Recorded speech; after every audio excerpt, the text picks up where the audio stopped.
हरे नमः.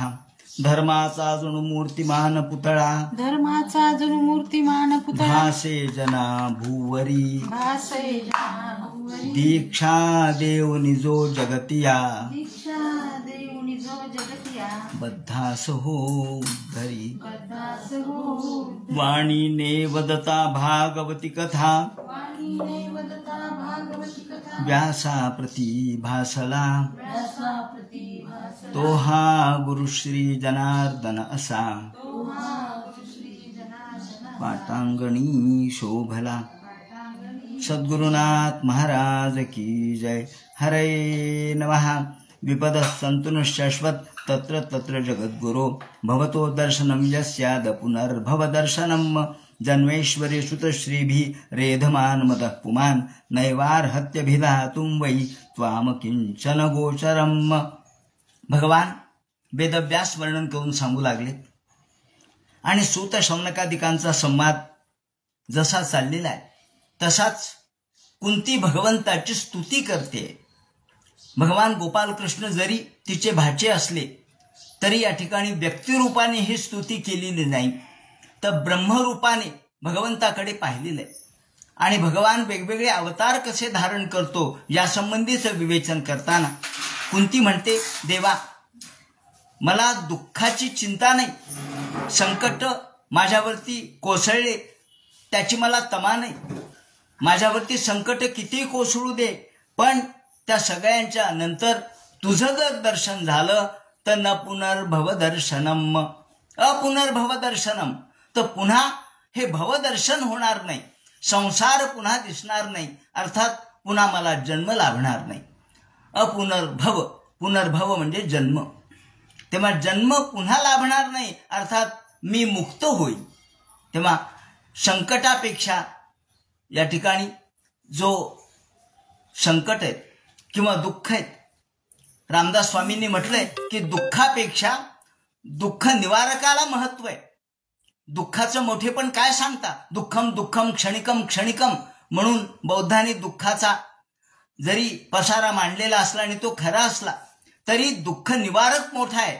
आणि म्हणून दुःखापेक्षा दुःख निवारकाची शक्ती जास्त आहे. हे देवा तुझी कृपा मला लाभली आहे आणि म्हणून यातून मी आत्तापर्यंत सुटले.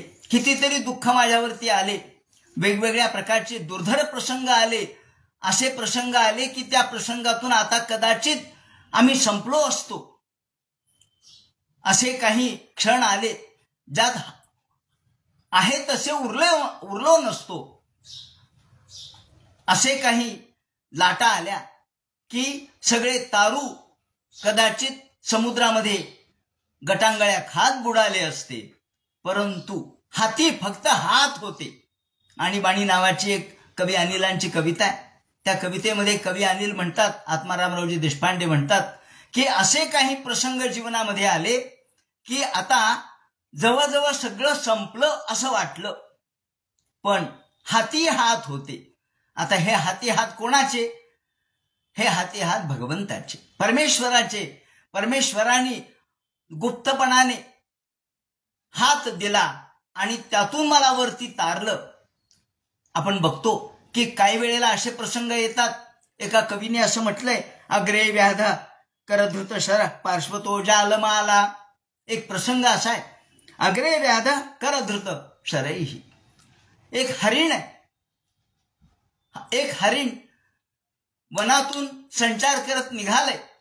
पाहता क्षणी त्याला समोर एक व्याध दिसतो, हातामध्ये धनुष्यबाण घेतलाय आणि आता तो बरोबर लक्ष आपल्या वरती करतोय.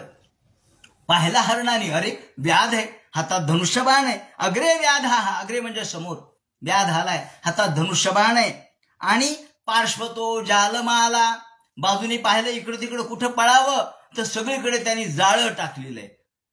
आता पुढे पळावं व्याध आहे, मागं पळावं सगळीकडे जाळं टाकलंय, त्या जाळ्यामध्ये आपण पाय अडकून नक्की पडणार. मग आता कुठं पळावं? मागं पळता येत नाही, पुढेही पळता येत नाही. बाजूला पळावं तर काय, पृष्ठे वन्नीर. मागे पाहिले तर एकदम प्रचंड प्रमाणामध्ये जाळ लागलाय. कशाचा? तो वनामध्ये लागलेला अग्नी, दावाग्नी म्हणतो आपण त्याला.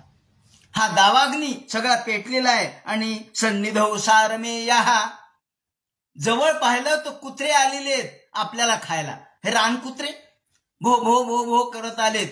अरे बापरे, आता समोर व्याध आहे, मागे हे जाळं टाकलेलं आहे.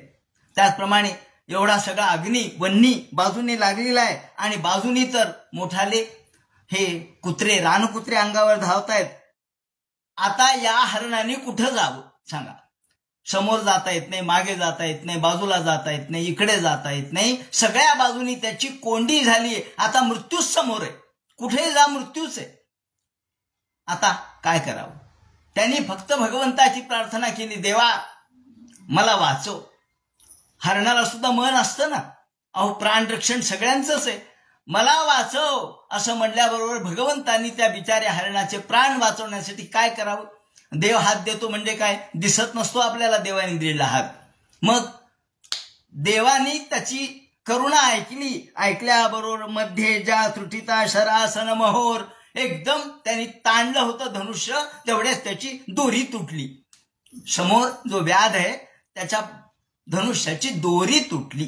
त्यांनी ताणलं होतं, मारायला बरोबर शस्त्रसज्ज होता, पण मध्ये ज्या त्रुटिता ताबडतोब दोरी तुटली. शरासन महोर भग्नम दवाग्निर्भया, एकदम आकाशामध्ये ढग आले. बघता बघता आकाशात ढग आले आणि पावसाचा शिडकावा झाला. सगळा अग्नी विझून गेला. एक मार्ग रिकामा झाला, दुसराही मार्ग रिकामा झाला. निष्क्रांत शशकष्टुना शुनगमो, तेवढ्यात तिथून एक सस पळालं म्हणे. सस पळाले बरोबर ते जे रानकुत्रे त्या सशाच्या मागे धावले. रानकुत्र्याचाही मार्ग मोकळा झाला आणि पुढे काय झालं? शांतो वन्नी, वन्नी शांत झाला. मागचं जाळं सगळं पावसाने भिजून गेलं, वन्नी शांत झाला. ते सारमेय म्हणजे कुत्रे पळाले आणि याची दोरी तुटली. सगळे मार्ग मोकळे झाले. काय झालं म्हणजे एक क्षण असा आला होता की आता सगळे तारू समुद्रात बुडणार होते. पण एक क्षण भगवंताचा, एक कृपा भगवान की बालन बिंगा होय असं म्हटलेलं आहे. कबीर म्हणतात की अहो जितने तारे गगन में उतने शत्रू होय. जेवढे आकाशामध्ये तारे, जितने तारे गगन में उतने दुश्मन होय. एक कृपा भगवान की बालन बिंगा होय. भगवंताच्या कृपेचं काय महत्व आहे? तेव्हा याप्रमाणे ही भगवंताची कृपा अनुभवली ती कुंतीनी. म्हणून ती म्हणते, देवा यातून फक्त तू आम्हाला बाहेर काढलंस आणि म्हणून बरं झालं मी जन्मैश्वर्य, मला ठीक आहे मी राणी झाले असते, मोठं पद भोगलंही असतं आणि नाही असंही नाही, परंतु तरी सुद्धा मला तुझ्या कृपेचा प्रसाद मिळाला म्हणून मला जागृती आली. ऐश्वर्य, जन्मातला मोठेपणा, काही वेळेला लोकांना मी अमुक आहे. तुकाराम महाराजांनी म्हटलं नाही का की बरं झालं मी ब्राह्मण झालो नाही. मी ब्राह्मण झालो नाही का? दंभेची असो तो मेलो. मी जर ब्राह्मण झालो असतो तर मला दंभ निर्माण झाला असता. मी ब्राह्मण आहे, मला अहंकार झाला असता. बरं झालं, जे होतं ते चांगल्यासाठी होतं. म्हणून ते म्हणतात की मला ऐश्वर्य प्राप्त झालं नाही, मोठ्या कुलात माझा जन्म झाला नाही. बरं झालं का? यातून मद निर्माण होतो आणि म्हणून त्वाम किंचन गोचरम, हे देवा तू अकिंचन गोचरम, मार्मिक शब्द वापरलाय त्यांनी. अकिंचन गोचरम म्हणजे अकिंचन म्हणजे निष्कांचन, ज्याच्याजवळ संपत्ती नाही, सगळा नकार आहे, सगळा नन्नाचा पाड आहे. धन नाही, संपत्ती नाही, ऐश्वर्य नाही, मोठेपणा नाही, कीर्ती नाही, सगळं नकार आहे. मग तो म्हणतो माझ्याकडं काहीच नाही ना तर देव माझा आहे, देव माझा मी देवाचा, बस माझ्याजवळ काहीच नाही, मी देवाचा आहे देव माझा आहे, बस या पलीकडे दुसरं काही नाही. तेव्हा ज्यांच्याजवळ ऐश्वर्य नसतं, संपत्ती नसती, कारण ऐश्वर्य आणि संपत्ती आली की मन तिकडं अडकतं. जर नसेल तर कुठं अडकणार आहे मन? म्हणून ते म्हणतात की दारिद्र्य प्राप्त होणं खूप चांगलं आहे. का तर माणूस त्यामुळं निदान भगवंताच्या तरी नादी लागतो. दुःख येणं हे एका दृष्टीने चांगलंय, कारण दुःखातून त्रिविध तापे पोळला तोची एका अधिकारी झाला परमार्थाशी, रामदास स्वामी म्हणतात त्याप्रमाणे ह्या दुःखातूनच माणसाला भगवंताच्या प्राप्तीची ओढ लागते. म्हणून दरिद्री अकिंचन गोचरम, तू कोणाला गोचर आहेस? जो अकिंचन आहे, जो निष्कांचन आहे, ज्याच्या जवळ देवाशिवाय दुसरं काही नाही, त्याला तू प्रिय आहेस. म्हणून अकिंचन वित्त कफल्लक आहे, निर्धन के धनराम, निर्बल के बलराम. जो निर्बल आहे त्याचं तू बलराम आहेस, ज्याच्याजवळ धन नाही त्याचं तू खऱ्या अर्थाने धन आहेस. बाकीचे धन येतील आणि जातील, पण भगवंत रूपी धन हे कधीच, जब आये संतोष धन सब धन धूली समान. जेव्हा संतोष भगवंताच्या कृपेचं धन प्राप्त होतं तेव्हा बाकी सगळे धन हे धुली समान आहेत. म्हणून मन्ये त्वाम काल मीशाना, हे देवा, देवाला तोच भक्त प्रिय असतो जो लोभी नाही, जो केवळ वित्तामध्ये चित्त ठेवत नाही, तो देवाला प्रिय आहे. वित्त आणि चित्त, माणसाला वित्त प्रिय असतं आणि वित्तासाठी तो सगळं चित्त वित्तामध्ये घालतो. देव म्हणतो जर तुला वित्त प्रिय आहे तर मी लांब आहे, मग जर वित्त जवळ आलं तर मी दूर आहे. संत तुकाराम महाराजांच्याकडे निरोप पाठवला छत्रपती शिवाजी महाराजांनी की तुम्ही आम्हाला भेटायला या, तुम्ही मोठे संत महात्मे आहात, तुमचं दर्शन घ्यायचे. तुकाराम महाराजांनी त्याला उत्तर दिलं, पत्र पाठवलं एक अभंगातून, आणि जा म्हणले दाखवा महाराजांना तुमच्या, तुम्हापाशी आम्ही येऊन या काय वृथा शीण आहे चालण्याचा. तुमच्याकडे येऊन आम्हाला करायचे काय म्हणले? आम्हाला संपत्ती नको, आम्हाला धन नको, आम्हाला मोठं पण नको, आम्हाला ऐश्वर्य नको, आम्हाला काहीच नकोय, आम्ही तुमच्याकडे काय यावं? राजाकडे माणूस का जातो? काहीतरी मागायला जातो, आम्हाला काही मागायचंच नाही. तुम्हापाशी आम्ही येऊन या काय वृथा शीण आहे चालण्याचा. आणि आम्ही तुमच्याकडे यायला जरी निघालो तरी आमचे कपडे लत्ते काहीच नाहीत आमच्या अंगावर, सगळे फाटके वस्त्र आहेत. आम्ही यायला निघालो तर चोर आम्हाला बघून पळून जाईल का? चोराला वाटलं हा माझं काहीतरी चोरील, तेव्हा आम्हा देखता चोर धाके, आम्हाला पाहिल्यानंतर चोरालाच भीती वाटेल, तेव्हा आम्ही काही तुमच्याकडे येत नाही. महाराजांनी ते पत्र वाचलं, काय म्हणले निस्पृहता आहे, काय मोठेपण आहे, किती अध्यात्मामध्ये तल्लीन असणारे संत महात्मे आहेत, आपणच त्यांच्या भेटीला जाऊ. म्हणून त्यांनी आपल्या सैनिकांना सांगितलं, आपल्या सोबतच्या लोकांना, की हे धन संपत्ती सगळं घेऊन जा, त्यांना निदान त्यांच्या चरणावर टाका. हे सगळं घेऊन आले. त्यांची पत्नी जिजाई समोर आली. हा म्हणले काय सोनं राणं अलंकार दाग दागिने, ती लोभी होती, थोडीशी सांसारिक होती. महाराज तुकाराम महाराज म्हणले हे काही नको आपल्याला, घेऊन जा परत, तुम्ही परत घेऊन जा. हे सोनं नाणं सुद्धा परत पाठवलं. मृत्तिके समान समलोष्ठाश्म कांचना. हा सोनं नाणं हे सगळं आम्हाला मृत्तिके समान आहे, आम्हाला त्याची गरज नाही. अशा पद्धतीने ही जी निस्पृहता आहे ती देवाला आवडते. म्हणून देव ते म्हणतात की नमो किंचन वित्ताय, अकिंचन जो आहे त्याचं वित्त तू आहेस देवा. ज्याच्याजवळ वित्त नाही त्याचं वित्त तू आहेस, ज्याच्याजवळ संपत्ती नाही त्याची संपत्तीच तू आहेस. नमो किंचन वित्ताय निवृत्त गुणवृत्तय आत्मा रामाय शांताय कैवल्य पतये नमः. आणि हे भगवंता तुम्हाला नमस्कार असो. या ठिकाणी मन्ये त्वाम काल मीशान मनादि निधनम विभूम, तुम्ही प्रत्यक्ष अनादि आहात, अव्यय आहात, अक्षर आहात, अविनाशी आहात आणि सर्वत्र भगवंत या जीव प्रत्येकाच्या भूत मात्रामध्ये तुम्ही अंतःकरणामध्ये आहात. समंचलंत सर्वत्र भूतानां निर्मित कलिही. याप्रमाणे तुम्ही भगवंता न यस्य कश्चित दयितोस्ति कर्हिचित. देवा तुमचा जन्म आणि कर्म हे अलौकिक आहे, तुमच्या जन्म कर्माचं स्वरूप आम्हाला कळणार नाही. आत्मभुवार्थित आहात तुम्ही. पुत्रेच्छा जसा पिता पूर्ण करतो त्याप्रमाणे तुम्ही जगाची इच्छा पूर्ण केलेली आहे. तुम्ही जगाची इच्छा पूर्ण केली म्हणून तुम्ही अवतार धारण केला. का? पुत्रेच्छा पूर्ण करण्यासाठी. जसा पिता हा त्याला हात धरून चालवतो किंवा त्याच्याबरोबर खेळतो त्याची इच्छा पूर्ण करण्यासाठी. त्याप्रमाणे तुम्ही जीवाची इच्छा पूर्ण करण्यासाठी अवतार धारण केलेले आहेत. आत्मभुवार्थिता. आणि ते म्हणतात पदरी घाली पिळा बाप निर्बळासाठी बाळा. हे तुकाराम महाराजांचं वचन आहे. बाळ लहान मुलगा असतो तो बापाच्या मागे लागतो, मला तुमच्या सोबत यायचे, मला तुमच्या बरोबर यायचे. बाप महत्वाच्या कामाला निघालेला असतो आणि तो त्याचं धोतर धरतो. जुन्या काळामध्ये धोतर असे आणि तो त्या धोतराचा काष्ठा धरून त्याला पिळा घालत घालत मी तुम्हाला जाऊ देणार नाही.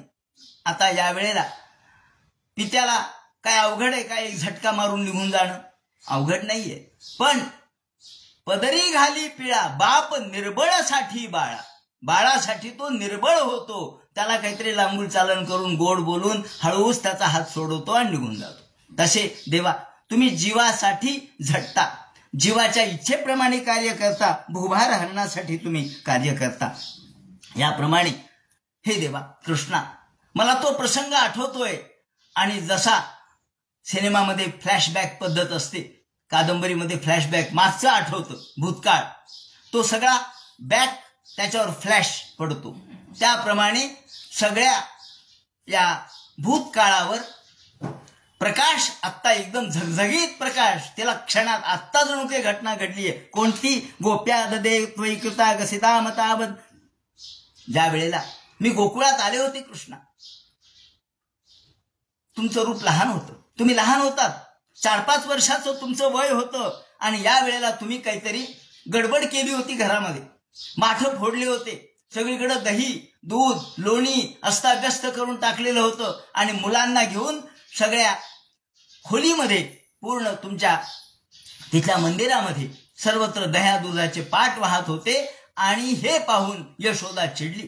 यशोदेने हातामध्ये काठी घेतली आणि कृष्णा थांब तुला पकडते म्हणून तुझ्या मागे लागली. गोप्या ददे तोय कृतागसी दामतावत.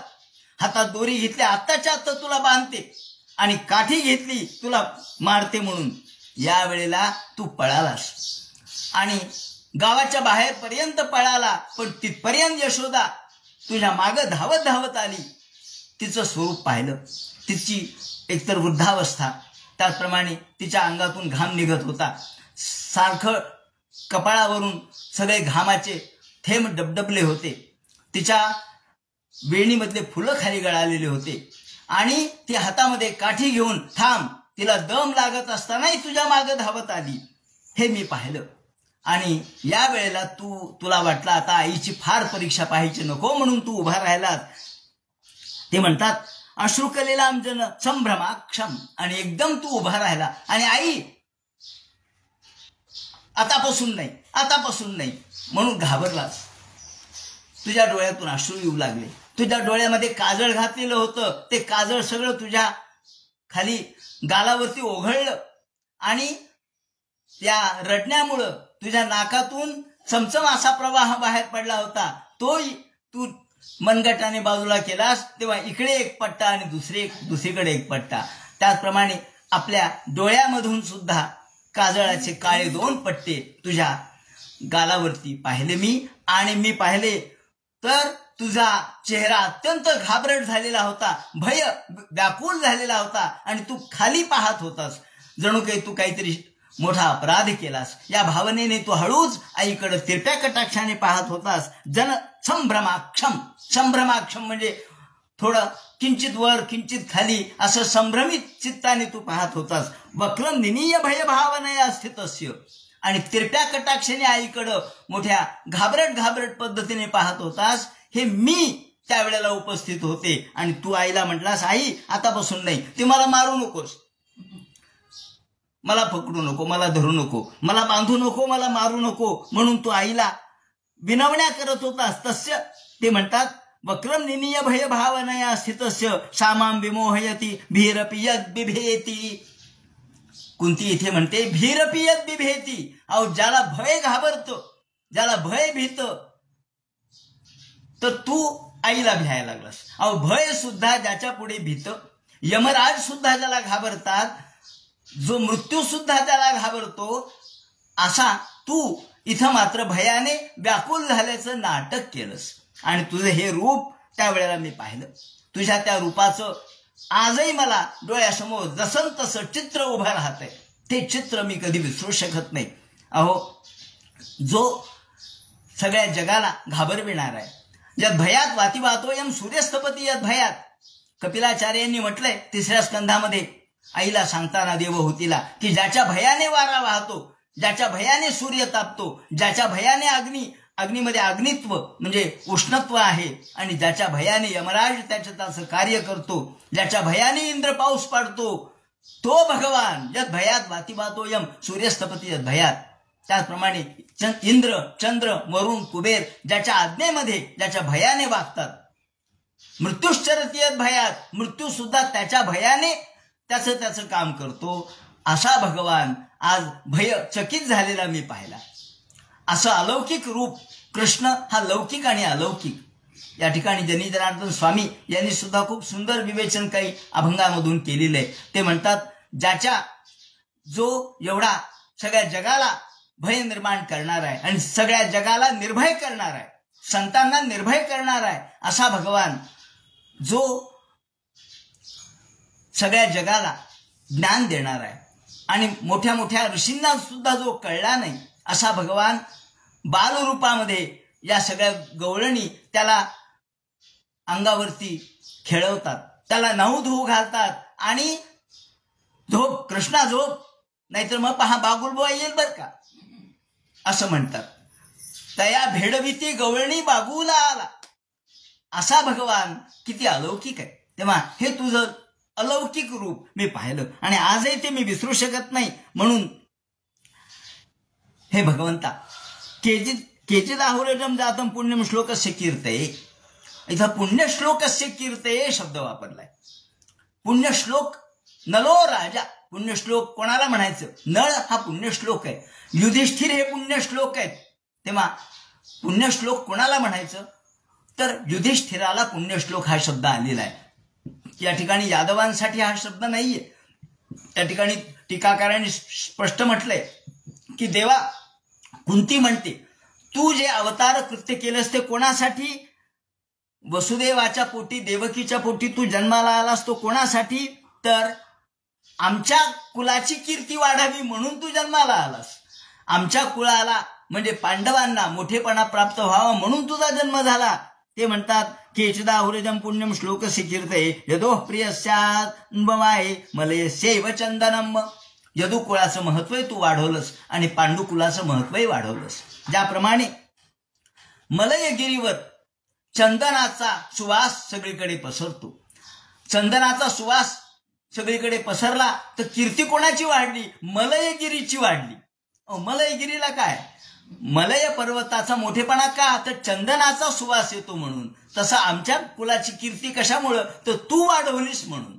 म्हणून ते म्हणतात यदो प्रियस्यान्ववाये मलयस्यैव चंदनम अपरे वसुदेवस्य देवक्यमयाचितो भेगात अजस्त्वमस्य क्षेमाय वधाय च सुरद्विषाम.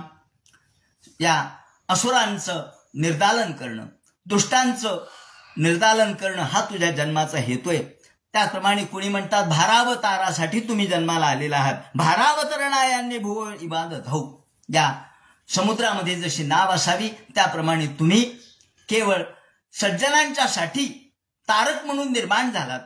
या दुष्टांचा मारक आणि सज्जनांचं तारक असं तुमचं स्वरूप आहे. म्हणून सिदंत्यात भूरी भारेण जातो ह्यातून बुहार्थित आहात. याप्रमाणे भवेस्मिन क्लिश्यमानानां विद्या कामकर्मभिः. या ठिकाणी कुंतीनं भक्तीचं महत्व, भक्तीचं एक शास्त्र सांगितलेलं आहे. भक्तीचं कोणतं शास्त्र सांगितलंय?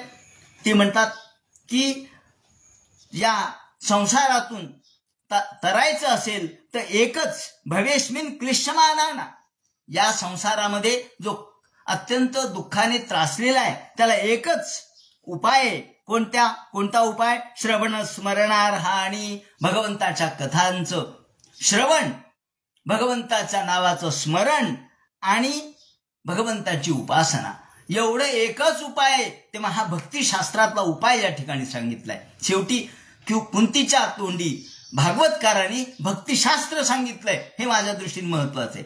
भागवत हे भक्तिशास्त्र कशामुळे, तर कथेच्या माध्यमातून सुद्धा पुन्हा पुन्हा, कारण 6 जी श्रवणाची लिंग आहेत, श्रवण म्हणजे एखादा ग्रंथ, शास्त्रीय ग्रंथ मध्ये काय असतं, तर उपोद्घान आणि उपसंहार यामध्ये एकरूपता असते आणि अभ्यास असतो. अभ्यास म्हणजे पुन्हा पुन्हा पुन्हा पुन्हा हे सांगितलंय का, तर ऐकणाऱ्याला पुन्हा पुन्हा मनात ठसावं, ठसल्याशिवाय त्याच्या मनातला दोष जाणार नाही. म्हणून श्रवण स्मरण हरी करिशनिकेत शृण्वन्ति गायन्ति गृह्णन्ति भीक्षणशाः.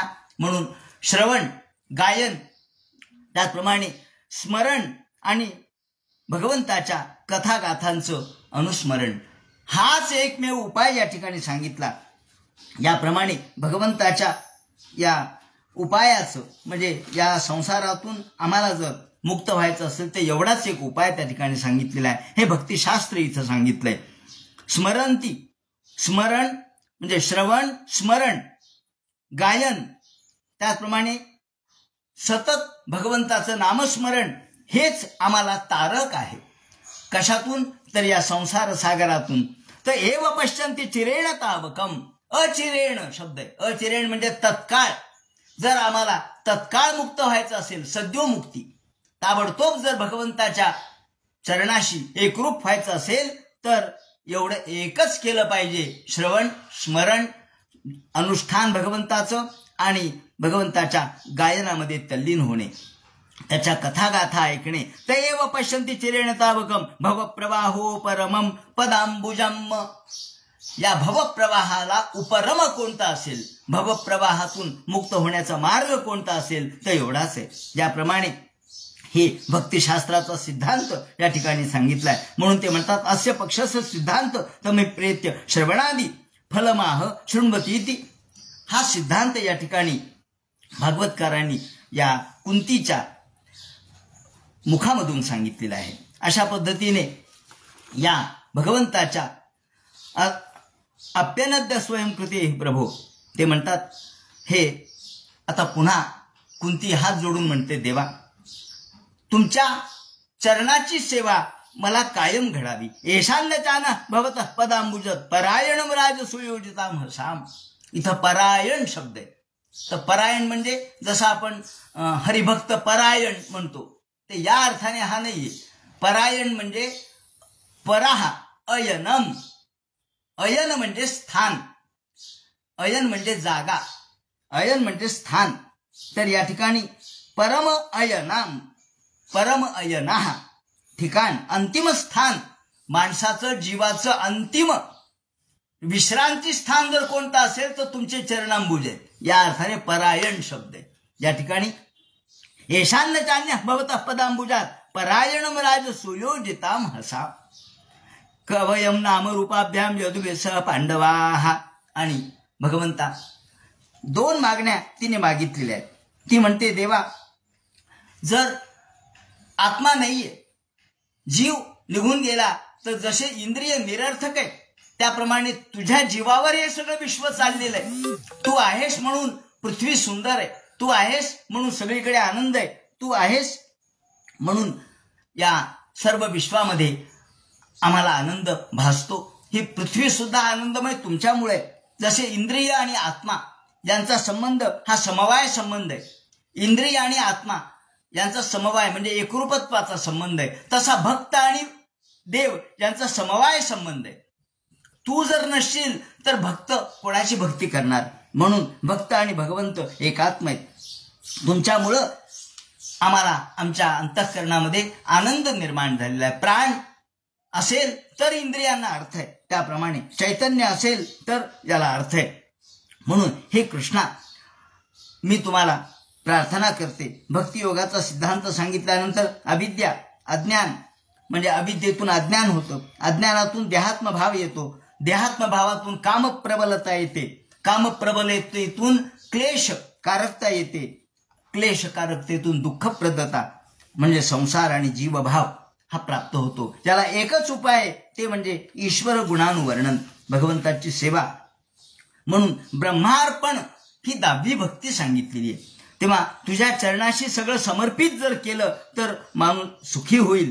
म्हणून देवा या ठिकाणी अथ विश्वेश विश्वात्मन विश्वमूर्ते स्वकीयेषु मे स्नेहपाशमिमं छिंदी दृढं पांडुषु वृष्णुषु.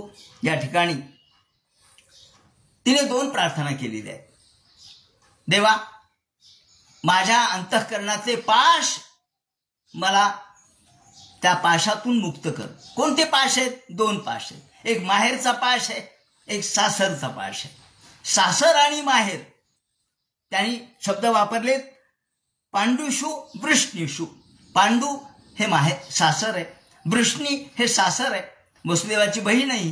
त्यामुळं वृष्णीकुल हे माहेर आणि पांडुकुल हे सासर. या दोन्हीतलेही पाश माझे तोडून टाक.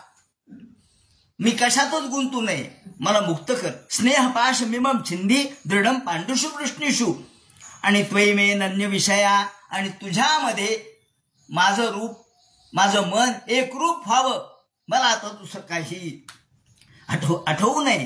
त्वयि मे नन्य विषया मतिर्मधुपते सकृत रतिर्मुद्वहता दंधा गंगैवोघमुदन्वती.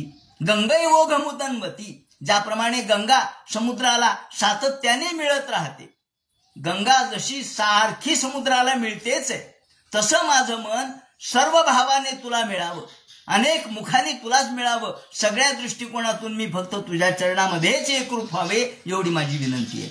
भगवंतानी ही विनंती मान्य केली, पण भगवंतानी ही विनंती मान्य नाही केली. कोणती? पुन्हा पुन्हा दुःख दे, ही विनंती भगवंतानी मान्य नाही केली. श्री कृष्ण कृष्ण वृष सख वृष्ण शभाव निद्रुक राजन्य वंश दहनान पवर्ग वीर्य गोविंद गोद्विज सुरार्ति हरावतार योगेश्वराखिल गुरु भगवन नमस्ते. शेवटी ती योगेश्वर म्हणते, भगवंताला योगेश्वर म्हणते. श्री कृष्ण कृष्ण सख वृष्ण शभाव निद्रुक राजन्य वंश दहनान पवर्ग वीर्य. तुम्ही सर्व जगामधले दुष्ट लोकांचा संहार केलाय आणि गोविंद गोद्विज सुरार्ति हरावतार. तुमचा अवतार कशासाठी झाला? तर गोविंद. गायींचं पालन जसं तुम्ही केलं तसं तुम्ही इंद्रियाचं पालन करणारे स्वामी आहात, जगत जेते आहात. भगवंत विश्वात्मा आहे आणि म्हणून योगेश्वरा, तुम्ही योगेश्वर आहात. यत्र योगेश्वर कृष्णो यत्र पार्थो धनुर्धरा. गीतेने सुद्धा भगवंताला योगेश्वर म्हटलंय. व्यास महर्षी योगेश्वर म्हणतात आणि कुंती सुद्धा भगवंताला योगेश्वरच म्हणते. तुम्ही योगेश्वर आहात आणि म्हणून अखिल गुरु, तुम्ही सगळ्या जगाचे गुरु आहात, सगळ्या विश्वाचे गुरु आहात. तुम्ही केवळ अर्जुनाला गीता सांगितली म्हणून अर्जुनाचे गुरु नाहीत, तुम्ही सगळ्या विश्वाचे विश्वगुरु आहात. म्हणून अखिल गुरु भगवन नमस्ते. भगवान आणि गुरु एक रूप आहेत. गुरु गोविंद दो खडे किसके लागू पाय. गुरु आणि गोविंद 2 उभे, कोणाचे पाय धरू. या ठिकाणी कबीर म्हणतात, इथं तर गोविंद हाच गुरु आहे आणि गुरु हाच गोविंद आहे, दोन्ही एकरूप आहेत.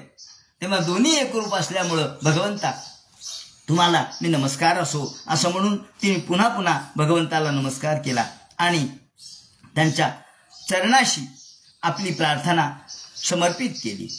हे पाहिल्यानंतर सूत म्हणतात, शौनकादिका हो, अशा पद्धतीने तिने नमस्कार केल्यानंतर कृष्णाने काय केलं? आता सगळे लोक समोर होते, सगळ्या लोकांच्या समोर ती नमस्कार करते. पण कृष्णाचं वैशिष्ट्य असं आहे की कृष्ण ताबडतोब मोह पाडतो, कोणाला लक्षातच येऊ देत नाही. कारण अज्ञानी लोकांना हे कळू शकत नाही, फक्त ज्ञानाला कळतं. म्हणून कृष्णाने काय केलं? हसले फक्त. पृथेथ कलंपदैहि परिणुता खदोदया मंदम जहास वैकुंठो मोहयन्यवमायया. आपल्या आत्याकडे बघून हसले फक्त, स्मित हास्य केलं. आणि स्मित हास्य म्हणजे त्यांची माया आहे. असं म्हटलंय की भगवंताची माया कुठे आहे? त्यांच्या हसण्यामध्ये म्हणे. तेव्हा हसले, स्मित हास्य केलं की सगळ्या जगावर माया पडते. सगळे लोक विसरून गेले, अरे हा तर गोपालकृष्ण आहे, हा तर आमच्या बरोबरच आहे, हा तर माझा सखा आहे, हा तर माझा मित्र आहे, हा तर माझा भाऊ आहे, आणि याला काय देव म्हणते.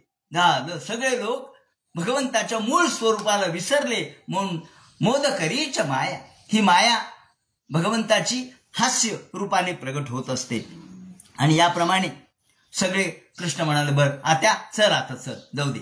म्हणून नमस्कार स्वीकारला, पुन्हा तिला नमस्कार केला आणि मग सगळेजण पुन्हा गजसाभ्यायम पुन्हा हस्तिनापुराला आले.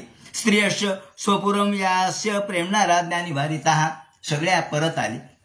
आल्याबरोबर त्यामध्ये व्यास, त्याचप्रमाणे कृष्णेना अद्भुत कर्मणा, व्यासांनी जाणलं की कृष्णाने जे अद्भुत कर्म केलं, भगवंताचं ईश्वरी रूप त्यांनी जाणलं. आणि राजा धर्मसूत मग युधिष्ठिर, त्याचप्रमाणे सगळे पांडव हे प्राकृतेन आत्मनाभिप्राय स्नेह मोह वशंगता, सगळेजण बसलेले असताना युधिष्ठिर म्हणतात, कृष्णा सगळं खरं झालं, तू माझ्याकडून अश्वमेध यज्ञही करून घेतले, पण काय, पण माझं मन अजूनही असं या भ्रमात आहे आणि सतत माझ्या मनाला डासतंय काय, की मी माझ्यामुळं हे सगळे मेले, असं माझ्या मनाला डासतंय. तू किती जरी म्हणत असलास की क्षत्रियांचं कर्तव्यच युद्ध करणं, हे खरं, हे राज्य घेतलं, या राज्यामध्ये मला काय आनंद आहे बरं. माझे लोक मेले, माझे जवळचे, अगदी माझे सुहृद, माझे बांधव, माझ्या सगळ्या या भावजई विधवा झाल्या, मला आनंद वाटेल का रे त्याचा? आणि राज्य करण्यामध्ये तरी सुख वाटेल का? नाही, मला हे आनंद वाटत नाही.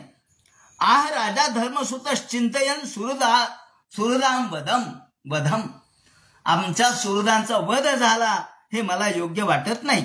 अहो मे पश्यता ज्ञानम हृदय रूढम दुरात्मनः, आणि मला असं वाटतं की मी एवढे अक्षौहिणी सैन्य, एवढं अक्षौहिणी कितीतरी सैन्य मी ठार मारलं.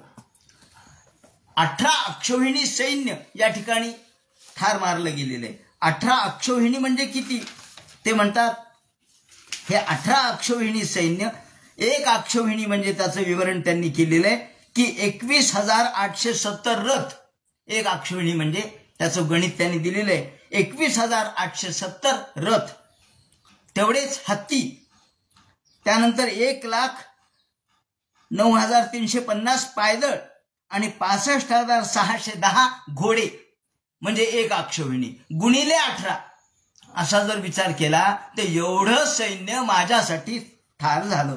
मग आता मला सांगा, या सगळ्यांकडे बघून मला किती दुःख होतंय, माझ्यामुळं हे सगळे मेले आणि मला आता असं वाटायला लागलंय की या सगळ्या लोकांना मारून मला राज्य काही लाभणार नाही. म्हणून अहो मे पश्यता ज्ञान मृदी रूढं दुरात्मनः, माझ्या मनामध्ये अजूनही दुःख आहे आणि त्यामुळं प्रकृतेन आत्मनाभिप्राय स्नेह मोह वशंगतः पारक्य सेव देहस्य बभो मे क्षुणी हताः, मी पारक्य बुद्धीने, केवळ स्वार्थी बुद्धीने मी या सगळ्या लोकांना ठार मारलं, तेव्हा मला हे बरं वाटत नाही. बालद्वेष सुरण मित्र, माझ्यासाठी कोण कोण नाही मेले. अहो माझे गुरु मेले, माझे भाऊ मेले, माझे सुहृद मेले, माझे मित्र माझ्यासाठी लढले, तेही ठार झाले, माझे बंधू, माझे गुरु हे सगळे गेले. आणि म्हणून मला असं वाटतं, कृष्णा मला कोटी जरी जन्म मिळाले तरी हे कोटी जन्म मला नरकातच भोगावे लागतील, कोटी जन्मपर्यंत मला नरकातच राहावं लागेल. नमेस्यान निरयान मोक्षो ह्यपि वर्षा युतायुतैः, किती कोटी जन्म मला नरकातच दुःख भोगावे लागतील, इतकं हत्या माझ्यामुळे झाली. एवढी हत्या, जशी बुद्धाला किंवा या वेळेला बुद्ध तत्वज्ञानामध्ये आपण बघतो, अशोकाला जे दुःख झालं, त्याने बुद्ध धर्म स्वीकारला, एवढे प्रचंड सैन्य मेलं आणि वाईट वाटलं आणि मग तो परिवर्तित झाला. तसे युधिष्ठिर परिवर्तित झाले. नैनो राज्ञा प्रजा भरतूर, तुम्ही म्हणाल की मग तू अश्वमेध यज्ञ केले. अहो अश्वमेध यज्ञ केले खरे, पण यथा पंकेन पंकांब सुराया वा सुराकृतम, खरे अश्वमेध यज्ञाने काय झालं, अश्वमेध यज्ञामध्ये पुन्हा मेध म्हणजे हत्याच झाली. मग एका हत्येने दुसऱ्या हत्येचं पातक नष्ट होईल का रे? यथा पंकेन पंकांभा, जर चिखलाचं पात्र चिखलाने धुतलं तर ते स्वच्छ होईल का? सुरयावा सुराकृतम, दारूचं पात्र दारूने धुतलं तर स्वच्छ होईल का? यथा पंकेन पंकांभ सुरायावा सुराकृतम भूतहत्याम तथैवैकाम न यज्ञैर्माष्टुमर्हति. तसं हत्येचं पातक हत्येने नष्ट होणार नाही. आता कृष्णाने अर्जुनाला उपदेश केला, पण धर्मराजाला म्हणले मी नाही, कारण धर्मराजापेक्षा कृष्ण वयाने लहान होते. आपण लहान तोंडी मोठा घास घेऊ नये. म्हणून म्हणले आता काय करू मग. बरोबर आहे म्हणले तुझं धर्मराजा, तू बोलतोस ते बरोबर आहे की चिखलाचं पात्र चिखलाने धुतलं तर स्वच्छ होत नाही, त्याला पाण्याची गरज आहे. दारूचं पात्र दारूने स्वच्छ होणार नाही. मग तसं हत्येचं पातक हत्येने म्हणजे अश्वमेध यज्ञाने कधीच परिमार्जित होणार नाही. मग काय असं म्हणल्यानंतर सूत म्हणतात या ठिकाणी हा 8वा अध्याय संपला. सूत म्हणतात इथे भीता प्रजाद्रोहात सर्व धर्मविविध सया ततो विनशनं प्रागात यत्र देवो व्रतो पतत. म्हणजे मग आता एक काम कर. आपण देवव्रत भीष्माचार्य अजून उत्तरायणाची वाट पाहत या शरपंजरी पडलेले, आपण त्यांच्याकडून ज्ञान घेऊ असं म्हणल्याबरोबर हे युधिष्ठिरादी सगळे तयार झाले. हो हो हो म्हणले, चला बरं झालं. मोठ्या लोकांच्या तोंडून ऐकलं पाहिजे ना. लहान तोंडी मोठा घास किंवा लहान मुलांनी सांगितलं तर मोठ्या माणसाला पटत नसतं. मग काय करायचं. जिथे यांनी या ठिकाणी शब्द वापरलाय की विनशनम प्रागात. विनशनम म्हणजे जिथे मोठा नाश झाला, जिथे प्रचंड प्रमाणामध्ये नाश झाला. कुठे नाश झाला तर या कुरुक्षेत्रावरती. अजूनही हे कुरुक्षेत्रावरती आहेतच. कुरुक्षेत्रावरती तिथे त्यांच्या प्रत्यक्ष भीष्माचार्य शरपंजरी पडलेले होते. अजूनही बाणांच्या टोकावर ते जिवंत होते आणि निदान उत्तरायणापर्यंत तरी ते जिवंत राहणार होते, कारण त्यांना मृत्यू त्यांच्या मनावर होता. ज्याला इच्छा मृत्यू, इच्छा मरण असं आपण म्हणतो. इच्छा मरण ही एक विद्या आहे, ही एक योग मार्ग आहे. त्या इच्छा मरणाच्या दृष्टिकोनातून मनाला ज्या वेळेला येईल त्यावेळेलाच त्यांना मृत्यू येणार होता.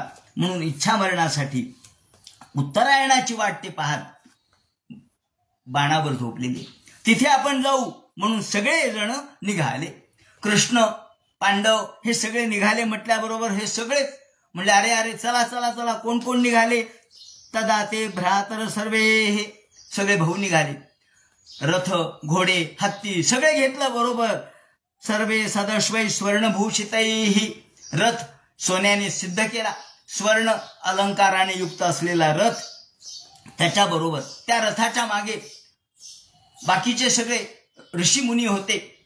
कृष्ण त्या रथात बसलेले होते, युधिष्ठिर बसलेले होते. अन्वगच्छत्र तैर विप्रा. अन्वगच्छत, अन्वगच्छत म्हणजे मागे. त्या सगळ्या भगवंताच्या आणि युधिष्ठिरादी पांडवांच्या माग सगळे जण होते. कोण कोण होते. व्यास होते, व्यास महर्षी. ते तर तिथे असणार. ते म्हणले चला आपल्याला ज्ञान ऐकायला मिळेल. व्यास, धौम्य. या आता हे धौम्य कोण. आता एकेका जे ऋषी आहेत त्यांचं वर्णन या ठिकाणी मी थोडक्यात करतो. त्याचं कारण असं की अनेकदा हे माहीत नसतात कोण कोण लोक होते, कसे होते. धौम्य, धौम्य कोण होते. पांडवांचे हितचिंतक होते आणि पुरोहित होते, देवलाचे भाऊ होते. वनपर्वामध्ये नलराजाची कथा यांनीच सांगितली. कारण युधिष्ठिराने विचारलं होतं की माझ्या इतकं दुःख पूर्वी कुणी सहन केलं का. त्यांनी नलराजाची कथा त्यातून सांगितली. त्यानंतर वारंवार भेटत असत आणि तीर्थाचं महात्म्य त्यांनी कथन केलं. त्यानंतर 1 वर्ष जो अज्ञातवास होता तो कुठं काढावा, विराटाच्या घरी कसं राहावं, हे सगळं यांनी सांगितलं धौम्यानी. म्हणून धौम्य तिथे सोबत होते. त्यानंतर भगवान अपि विपरिशय रथे असरंधनः, याप्रमाणे अनेक राजे आलेले होते. कुबेरैव गुह्यकैः. कृष्ण कसे दिसत होते याचं वर्णन केले. कृष्ण कसे दिसत होते तर कुबेराच्या भोवती जसे त्याचे गुह्यक म्हणजे त्याचे बाकीचे साथीदार दिसतात त्याप्रमाणे गोपाल कृष्ण मध्ये आणि बाजूला हे सगळे पांडव. आणि या वेळेला सगळे जण आले, नमस्कार केला. प्रणेम पांडवा भीष्मम सानुगा सहचक्रिणा. सहचक्रिणा कृष्णासह पांडव आल्याबरोबर सर्वांनी भीष्माचार्याला नमस्कार केला. भीष्माचार्यांनी पाहिलं, डोळे उघडून डोळे किलकिले केले होते. युद्ध संपून किती दिवस झाले. सगळ्या अंगातून रक्तप्रवाह वाहतच होता. ते बाण्याच्या टोकावर झोपलेले होते. आज आपण बेडवर झोपतो तर आपल्याला बेड सोर्स होतात. आणि हे तर बाणाच्या टोकावर झोपले होते. काय एक जखम होत नसेल, काय एक दुःख होत नसेल. तेव्हा प्रत्यक्ष पांडवासोबत चक्री म्हणजे भगवान गोपाल कृष्ण आल्यानंतर पाहिलं आणि आनंद वाटला. तत्र ब्रह्मर्षी सर्वे, ब्रह्मर्षी आले, देवर्षी आले, राजर्षी आले, भरत पुंगव आले, मोठमोठे राजे रजवाडे आले. आणि हे सगळे आल्याबरोबर पर्वतो नारदो धौम्य. कोण कोण आलं? धौम्याचा आता उल्लेख केला. पर्वत म्हणजे कोण? एक सुक्त द्रष्टा आहे. पर्वत आणि नारद यांचा बरोबर उल्लेख होतो नेहमी. नारद पर्वताबरोबरच असतात. 8व्या मंडलातलं 12वं सूक्त यांचं आहे. हे कण्व कुलामधले. आणि 9वं एक सूक्त यांचे. 9व्या मंडलातलं 104 आणि 105 हे सूक्त यांचे पर्वताचे. त्यानंतर बृहदश्व आले. याने द्वैतवनामध्ये धर्मराजाला द्यूतविद्या शिकवली. जी द्यूतविद्या नलराजाला शिकवलेली होती ती द्यूतविद्या ह्या बृहदाश्व नावाच्या ऋषींनी धर्मराजाला शिकवली. त्यानंतर भारद्वाज आले. भारद्वाज ऋषी द्रोणाचार्याचे पिता. त्यानंतर इंद्रप्रमद आले. कोण कोण आले याचं वर्णन त्या ठिकाणी केलेलं आहे. इंद्रप्रमद कोण आहे? तो वसिष्ठ. इंद्रप्रमद वैदिक सूक्ताचा करता इंद्रप्रमद आहे. 10व्या मंडलातलं 153वं सूत्र याचं आहे. हा वासिष्ठ म्हणजे वसिष्ठ कुलातला आहे. मंडलातलं एक इंद्राची स्तुती यामध्ये त्यांनी केलेली आहे. आणि 9व्या मंडलामध्ये 97व्या सूक्तामध्ये 4 ते 6 ऋचा यांच्या आहेत. पवमान सोमाचे हे स्तवन करणारे आहेत. आणि घृताची अप्सरेपासून यांचा जन्म झाला म्हणून हे तसं म्हटलं तर शुकाचार्यांचे भाऊ पडतात, कारण घृताच्या अप्सरेपासून यांचा जन्म झालेला आहे. ब्रह्मांड पुराणात त्याचं वर्णन आहे. पृथ्वीराजाच्या कन्येशी याने विवाह केला आणि याला भद्र वगैरे पुत्र झाले. एक, द्वित, त्रित, त्यानंतर त्रित आले. वसिष्ठ, इंद्रप्रमद, स्त्रितो. तर त्रित म्हणजे कोण? गृत्समदो सीता. हे त्रित 4 भाऊ होते.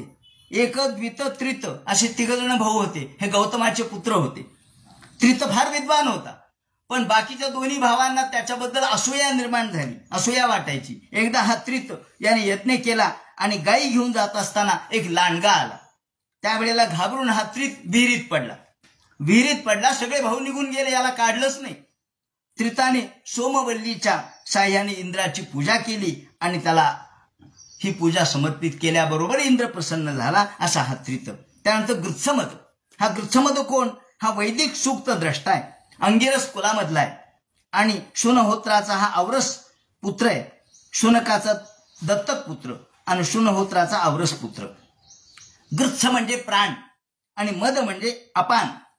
प्राण आणि अपान या दोन्हीचा समुच्चय म्हणजे गृत्समद. प्राण, अपान जे 5 वायू आहेत त्यापैकी प्राण आणि अपान हे महत्वाचे वायू आहेत.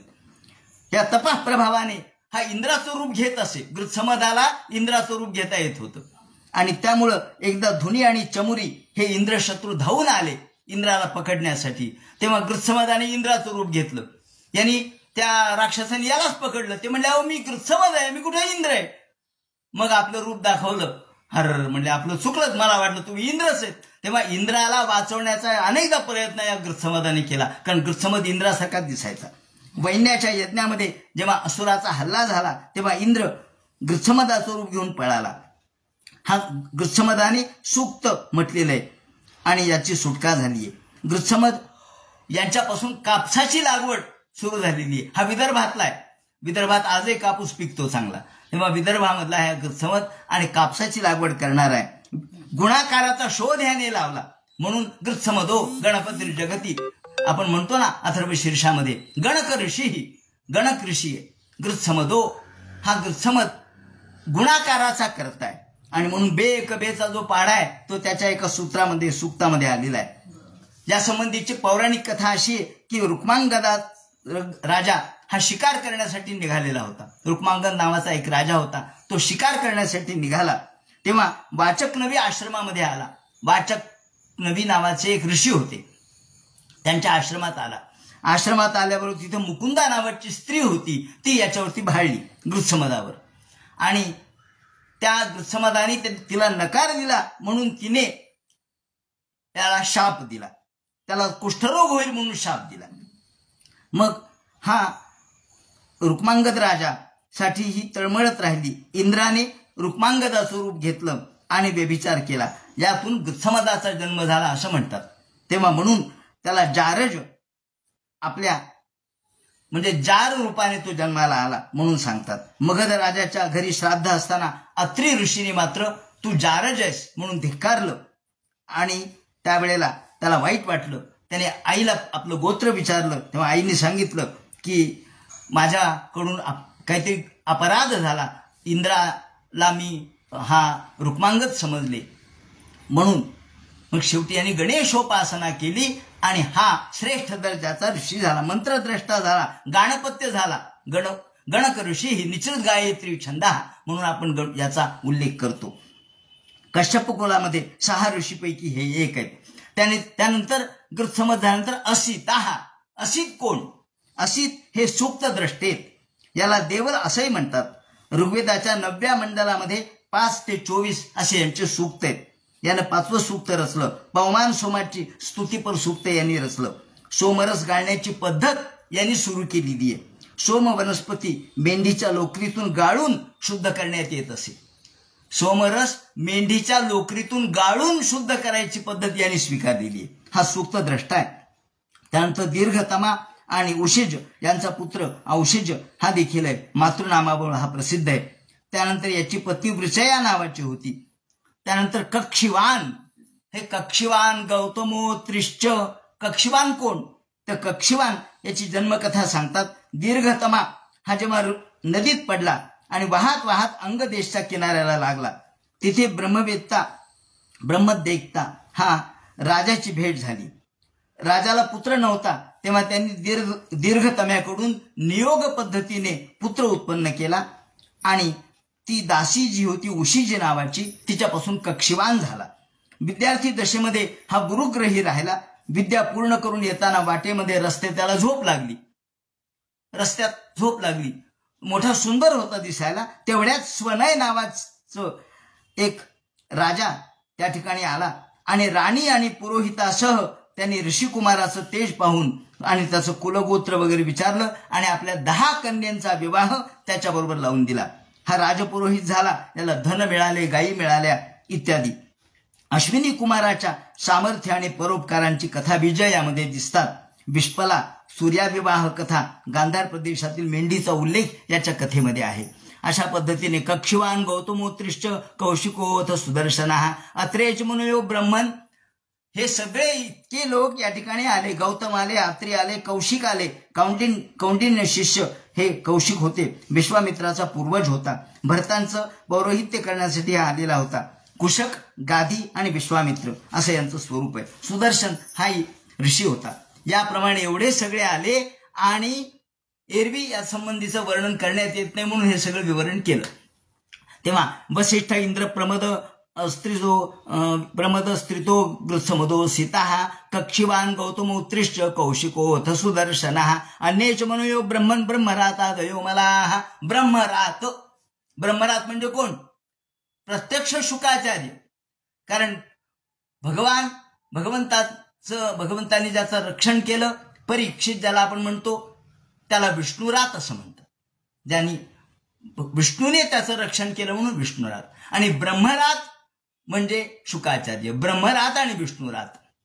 तेव्हा अन्येच मनुयो ब्रह्मन ब्रह्मरातादयो मलाः. शुकाचार्य सुद्धा आले. शिष्य रूपेता अजमुख कश्यप अंगिरसादया. कश्यप आले, अंगिरस आले. त्याप्रमाणे हे सगळे या ठिकाणी उपस्थित झाले. सर्वांनी भीष्माचार्याची पूजा केली. पूजयामास धर्मज्ञो देशकाल विभागवित कृष्णांच्या तत्प्रभावज्ञ आसीनम जगदीश्वरम. भगवान गोपाल कृष्णाने भीष्माचार्याला नमस्कार केला आणि कृष्णाचा प्रभाव ज्यांना माहीत होता, कृष्ण म्हणजे प्रत्यक्ष भगवान आहेत याची जाणीव ज्या ज्या लोकांना होती त्या सर्वांनी भगवान गोपाल कृष्णाला नमस्कार केला. आणि हृदयस्थम पूजयामास मायोपात्य विग्रहम पांडुपुत्रानुपासीनात प्रश्रय प्रेमसंगतान अभ्याचष्टानुरागश्रयरंधिभूतेन चक्षुषा. आणि पाहिल्याबरोबर घळघळ अश्रू भीष्माचार्याच्या डोळ्यामधून वाहू लागले. काही बोलायच्या आधी भीष्माचार्य काय म्हणाले? भीष्माचार्यांनी पहिला शब्द उच्चारला पांडवाकडे बघून, अहो कष्ट महोन्यायम यज्जुयम धर्मनंदना. काय दुःख तुम्ही भोगलं हो पांडवांनो, हा या भीष्माचार्याचा उद्गार आहे. किती कष्ट किती दुःख तुम्ही सहन केलं. काही बोलायच्या आधी ते बोललेत. आणि धर्मनंदना, अहो तुम्ही धर्माचे पुत्र आहात, प्रत्यक्ष धर्म तुमच्याकडून शिकावा आणि तरी तुम्हाला दुःख एवढं.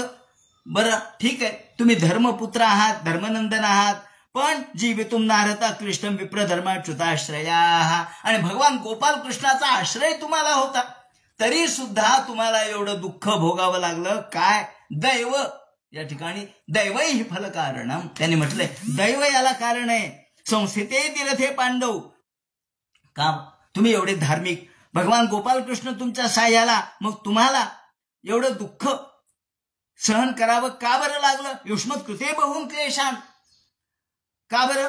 सर्व काल कृतम मन्ये, हा हे उत्तर दिलेले भीष्माचार्यांनी स्वतः. सर्व काल कृतम मन्ये, हा सगळा काळाचा प्रभाव आहे. गोपालकृष्णही काही करू शकत नाहीत आणि मीही काही करू शकलो नाही. काय करावं. सर्व काल कृतम मन्ये भवतांच्या यदप्रियम, तुम्हाला सगळं अप्रिय आतापर्यंत भोगावं लागलं, सगळं वाईट भोगावं लागलं, आणि माझ्याकडून सुद्धा खूप अपराध झाले तुमचे. पण कालकृतम म्हणणे, काळाचा परिणाम आहे, काळाचा प्रभाव आहे. काळाच्या पुढे कोणी जाऊ शकत नाही. असू द्या, जाऊ द्या. वायोैव घनावलीही असा दृष्टांत दिलाय. आकाशामध्ये ढग येतात आणि जातात. ढग आले कशामुळं, वायूमुळं. गेले कशामुळं, वायूमुळं. एकच वायू दोन्हीलाही कारणीभूत आहे. तसं दुःख आलं काळामुळं, दुःख गेलं काळामुळं. असू द्या. असं म्हणून यत्र धर्मसुतो राजा गदापाणी वृकोदरा गा कृष्णो श्रीगांडिवम चापम सुरत कृष्ण तो विपत. असं व्हावं का. ज्या अहो तुमच्याजवळ अर्जुनासारखा धनुर्धर वीर होता, धर्मराजासारखे धार्मिकतेने वागणारा धर्मराज होता युधिष्ठिर, आणि गदापाणी वृकोदरा, हातामध्ये गदा धारण करणारा वृकोदर होता भीम. तुम्हाला कधीच कोणापासून दुःख होण्याची क्षमताच नव्हती, ताकदच नव्हती, आणि प्रत्यक्ष गोपाल कृष्ण तुमच्या साह्याला होता. पण दुःख टळलं का. हा, दुःखातून कृष्णाने वाचवलं, पण दुःख भोगावंच लागलं. याचं कारण सर्व काळ कृतम म्हणणे. तेव्हा हे शब्द लक्षात ठेवण्यासारखे आहेत. हे भीष्माचार्याचे शब्द आहेत की हे काळाच्या पुढे कोणालाच जाता येत नाही. असो, याप्रमाणे आकाशामध्ये ढग येतात आणि जातात, तसं सगळं घडलं. म्हणून भीष्माचार्यांनी या ठिकाणी आपली भावना पहिल्यांदा व्यक्त केली. आता यानंतर भीष्माचार्य हे काय बोलतील, धर्मराजाला कसा उपदेश करतील, आणि शेवटी त्यांचं निर्याण कसं होईल, या संबंधीचे विवरण उद्याच्या चिंतनात सांगण्यात येईल. हरे नमः. पुंडलिक वरदे हरे विठ्ठल. सीताकांत स्मरण. जय जय राम. पार्वतीपते हर हर महादेव. श्रीमज्जनार्दन गुरुमूर्तये नमः.